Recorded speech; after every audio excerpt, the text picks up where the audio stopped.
শুরু হচ্ছে NEP, new economic policy. In the light off history, ইতিহাসের আলো ইউটিউব চ্যানেলে সবাইকে শুভেচ্ছা জানিয়ে শুরু করছি লেনিনের নতুন অর্থনৈতিক নীতি বা NEP। বিশুদ্ধ সাম্যবাদ রাশিয়াতে চালু করার জন্য লেনিন এক নতুন অর্থনৈতিক নীতি তুলে ধরেছিলেন, যেখানে গণতন্ত্র, ধনতন্ত্র, সমাজতন্ত্রের সংমিশ্রণ ছিল। ঐতিহাসিক লিপসন বলেছেন, উৎপাদন ব্যবস্থার ভয়াবহ অবনতি, অভ্যুত্থান, বিভিন্ন ধরনের বিদ্রোহ লেনিনকে এই নতুন অর্থনৈতিক নীতি গ্রহণের জন্য বাধ্য করেছিল। কি বলছেন?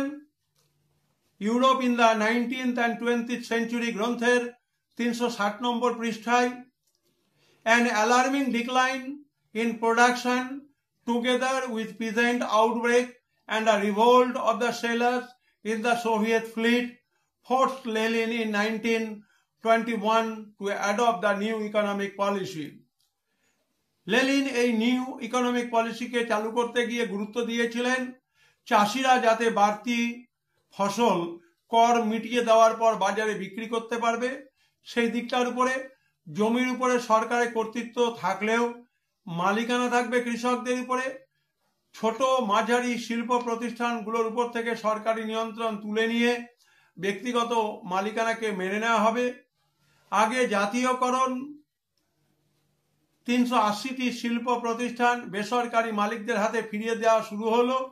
বৃহদায়তন ভারী শিল্প যেমন লোহা, কয়লা, ইস্পাত, রেলপথ সরকারি হাতে রাখা হলো।